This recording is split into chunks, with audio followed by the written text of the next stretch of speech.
Sorry. Yeah. How's everything going so far? What are your initial impressions of the linebackers so far? Initial impressions, they are just a high-character group, very talented, athletic, tough, a lot of room for, I think we got a lot of room for just, I'll say development, but what I mean by that is just learning the defense. But they're a great group, man, great leadership. I mean, really, really impressed with that. You have 3 starters returning, but yeah. I know there's a lot of competition. How would you describe where it stands right now? Competition. And it's, it's kind of like next man up right now. So, we have so many guys, so you kind of got to roll them and try to put people in spots. But they've been competing, and I've been pleased with that part of it. And everybody's been learning everything, which is great, which helps you in terms of, trying to put people in positions to play. So it's been competitive, but it's, guys are working. It's awesome. Al, the day in your first press conference here, I asked you, what would it be like to be in a position to look at your whole room from top to bottom with no preconceived notions and kind of start a new depth chart or start a new thing from just your own analysis? I mean, what's that been like for the first few weeks to just kind of, sit back and get these guys on the field and really see what you've got in that room, like with your eyes? It's been awesome because here's why.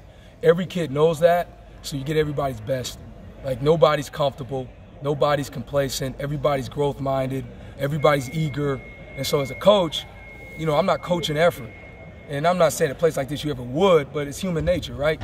So it's been awesome because everybody's kind of bought into that and actually helping each other, man.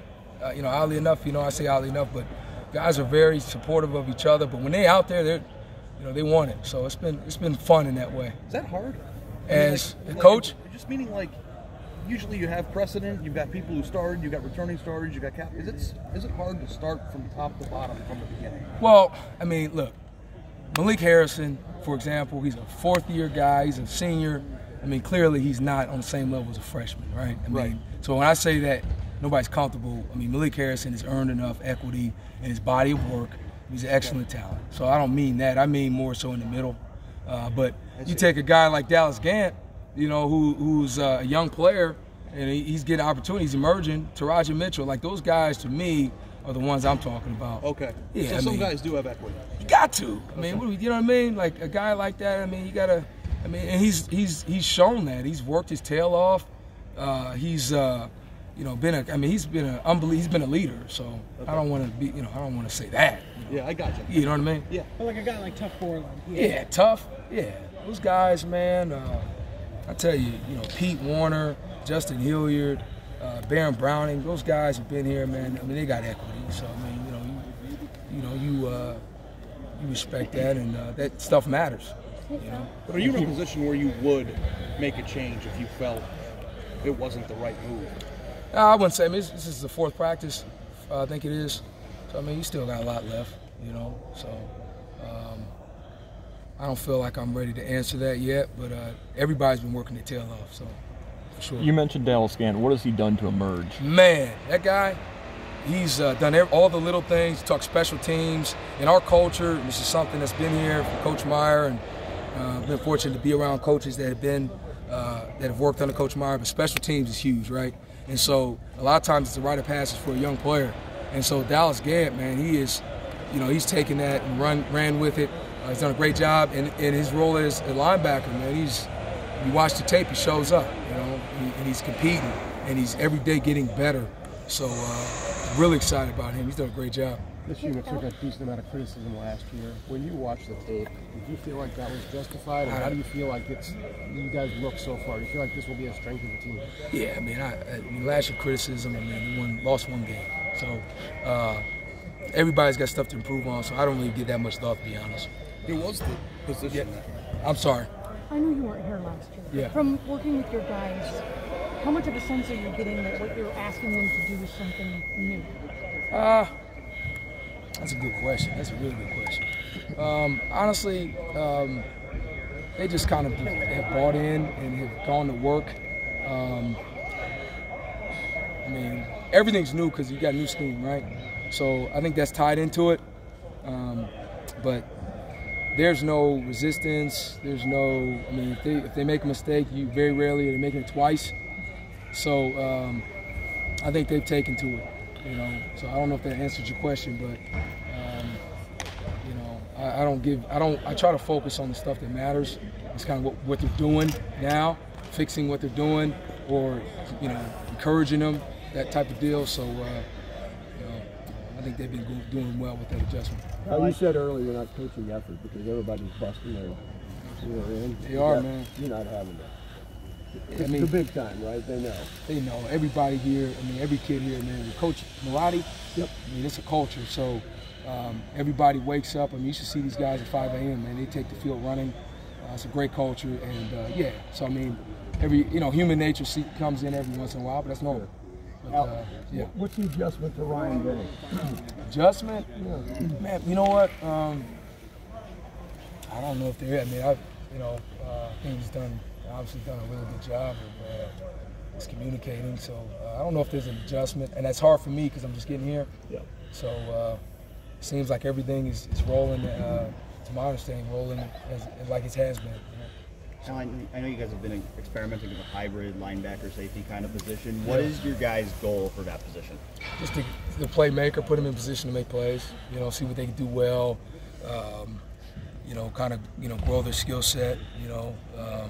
So me and Coach Matty, we every day is kind of like, and Jeff, Coach Affley, trying to figure out what a guy does well and then try to put him in a position to do it. He's asking if I was going to fight with you. What? Why? Oh, God. That's my guy right there. Will you guys recruit to that position, or do you just take what you've got and find a great question? You're a ball guy. Because, the origination of that position was you take a safety who maybe not as fast and you plug him into that position.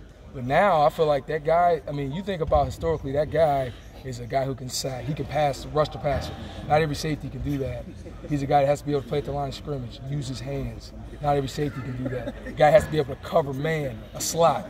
Not every linebacker can do that. So, and it's funny, high school they set the trend. You're seeing the high schools use that guy.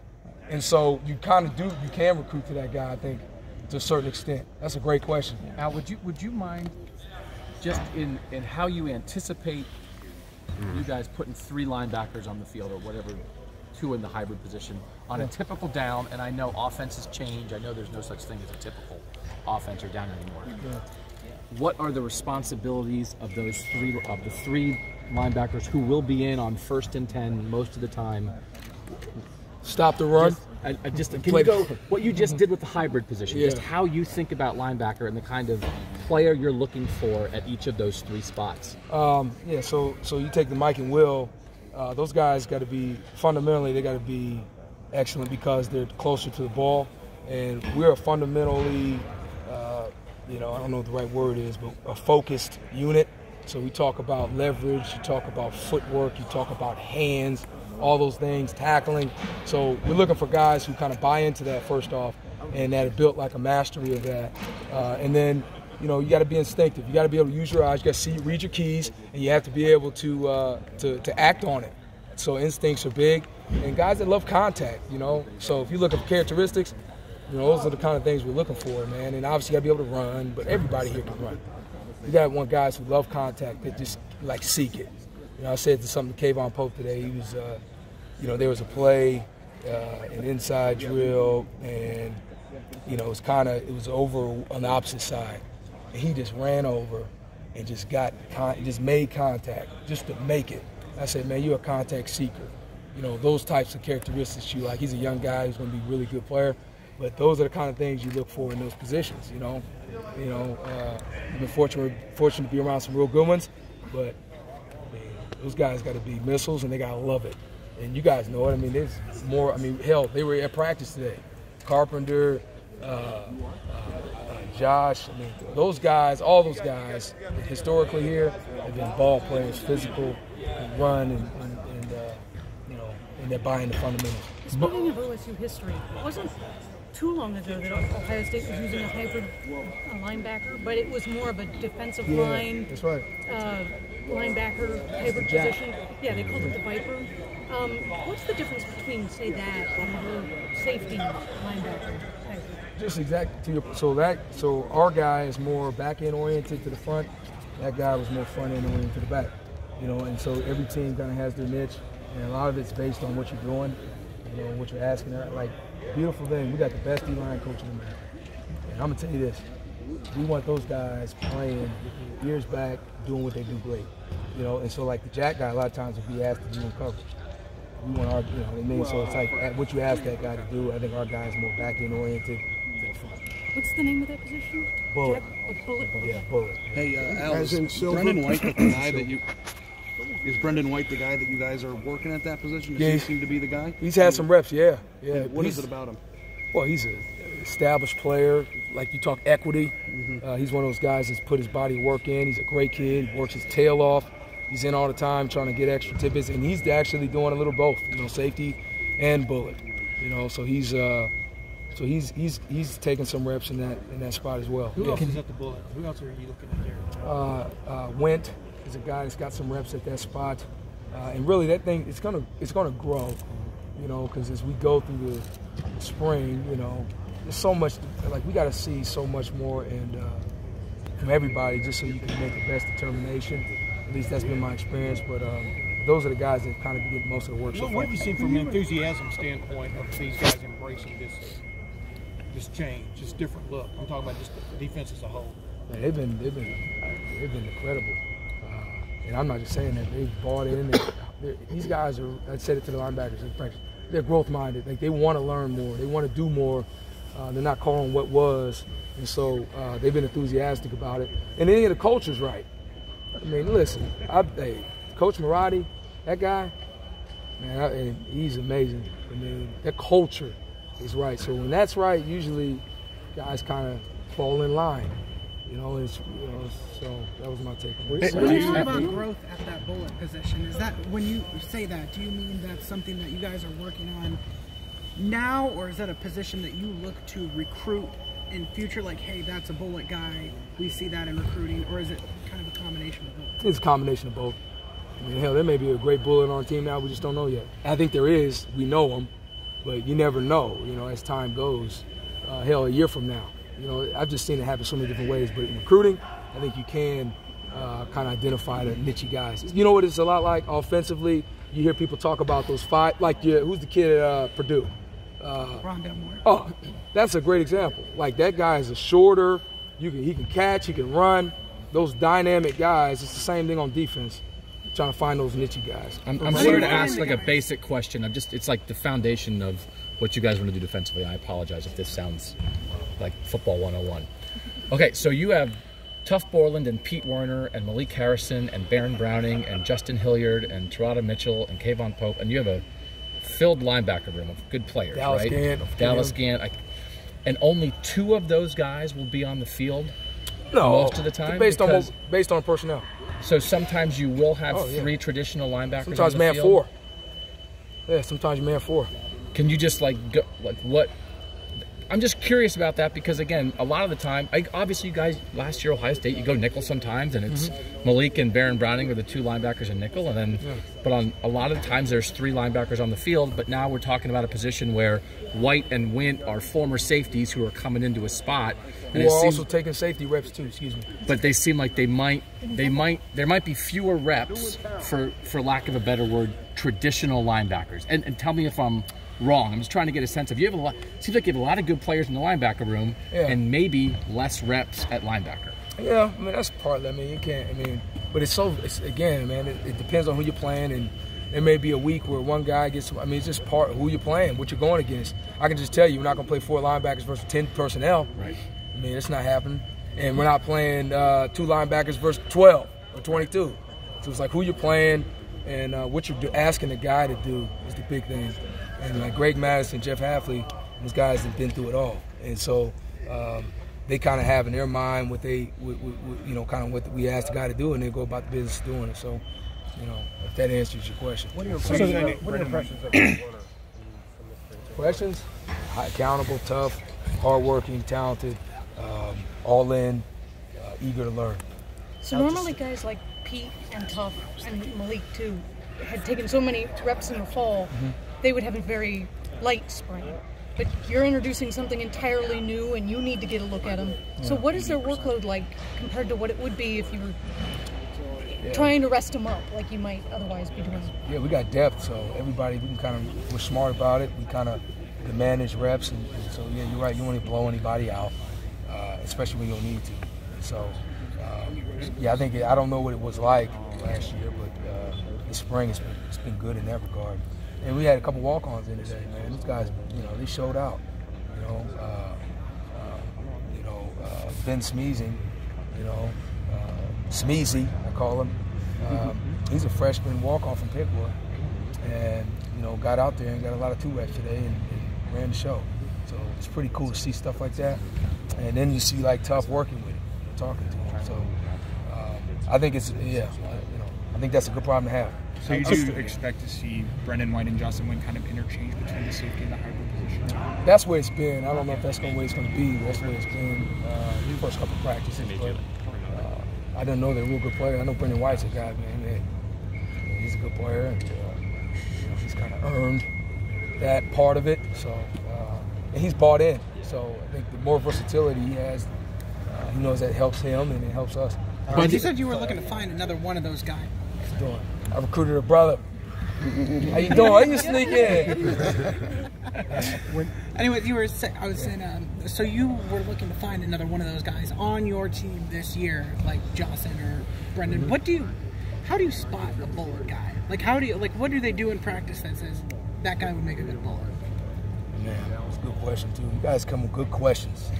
Man, it's hard to describe, Like if you see a guy, just for me, I'm just talking just me, I'm not speaking for anybody. Like when I see a guy in high school, I see him on contact, you see him, explode through contact, or you see him get to point A to point B really fast, just explosive, twitchy, nichey, in close quarters, rangy. You see a guy, around the ball, those types of things, but it's hard to put into one. A little more size than the other average guy? Does he have to have a little more size? What's your take on that? And this is just, I'm just talking from my point, I think if a guy's shorter, it's all good so long as he's a little thicker, and if a guy's a little taller, thinner, it's okay. But again, it's like what you ask that guy to do, I'm not going to ask a guy who's playing Wisconsin, to do everything, you know what I mean? Yeah. If you get a guy, great. And I've coached some guys that have had that skill set, but it's hard to say, man.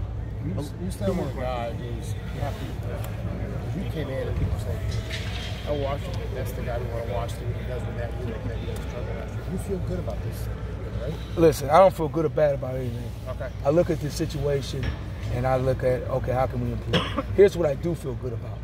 Okay, so I'll go back. I do feel good about the energy, effort, the culture. I feel good about our talent. I feel good about it. Honestly, I can't, people's opinions, are what they are. I just focus on my guys. I focus on our guys.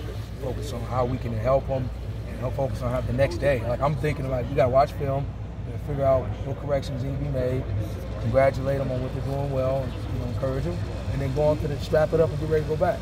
That's kind of my mindset. It's cliche, but that's honestly how I feel. So, in the moment. Gotta be, because if you're not in the moment, then I can't. When you're in it, you can't. You guys, everybody, public has the luxury to do that. We all know that. I'm in the moment. I love these. I love being here. I love Coach Day's program, Mickey, all these kids. That's all I'm focused on. I've always been a Scarlet and Gray guy, but and I'm gonna just say this, man. Jim Harbaugh, Don Brown, that guy. You talk about influential. That guy, I love him. All right. And I learned so much from him.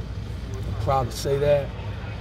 So that was tough. Sometimes you think about because of relationships, but I love being here for Ohio State. This is Ohio State, but I just want to say that, you know what I mean? Because it's important to say. Just here in the couple months since being here, what are the differences between a Jim Harbaugh program and a Ryan Day? Both elite, man. Coach Harbaugh is a great coach, man. So he's won everywhere. Super Bowls. He's been in Super Bowl. He's an elite coach. So they're both elite, man. Both elite. They're not look. They're both elite places. There's not, I've been in some places. I've been every division. I've been D3, D2, 1AA. There are vertical steps. This is. I know I may piss some people off, But I'm not trying to. I'm just stating the fact that they're both elite coaches. Just to clarify, you were asked earlier about making changes to personnel. You said you weren't ready to do that. But if one guy emerges, you would make a change for the better of the group, correct? Well, yeah, I mean, every coach would. Right? Okay, I just wanted to. Like, how hard is that to balance the talent versus tenure? I guess if that makes any sense. Well, I mean, you see what you see. Like the beautiful thing we got here is like the guys who have tenure are playing their tail off. Malik Harrison, Tough Borland, Pete, Justin Hilliard, guys are playing their tail off, man. And Baron Brown's been playing well. So these older guys have been setting the table. So I'm really no conflict, you know. I'll be honest with you in that regard.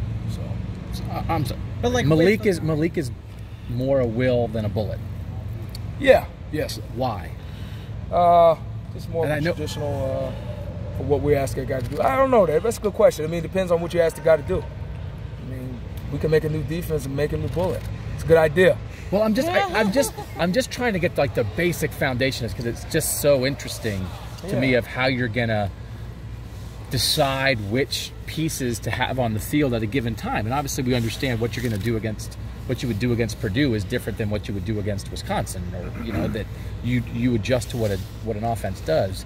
But I'm just trying to get the framework of this. That it sounds like when you're talking about the bullet position, there aren't guys who played linebacker here last year who are in that group at the moment. It's the guys moving down from safety. Well, yeah, I see what you're saying. Yeah, so yeah, I guess that's fair to say. In reference to Malik. And like Pete's, you know, Malik and Pete started at outside linebacker last year, but neither of them is really in the mix at bullet. Fair to say that. Okay. Are any of those guys that were linebackers last year in the mix at bullet at all? Good question. Maybe. It's only practice 4, guys. Yeah. I know. And we're just like literally, this is our first night of practice. Like, I know. In the scheme, are the two inside guys interchangeable? Can they be? You would like it to be that way, but man, that Mike's got to be a dude. And you know what, the will's got to be, because there's times if you get like a 2-by-2 formation or you vacate the back out, there's times that Will has got to have some more cover skills than maybe the Mike, and then the Mike's got to be. It's just really, I've been around so many different deals, but yeah, man, it's a good question. I think they can be interchangeable. Like fortunate for us, like right now. Like thinking like Malik is older, he knows ball. I mean, he could play Mike if we needed him to. Are you finding that you have guys who can do both? Tough and Barron. I mean, those guys are smart, man. So what was that? Are you finding that you have guys that you think could do both? Yeah, absolutely. Yeah, we got guys who can play both. And Barron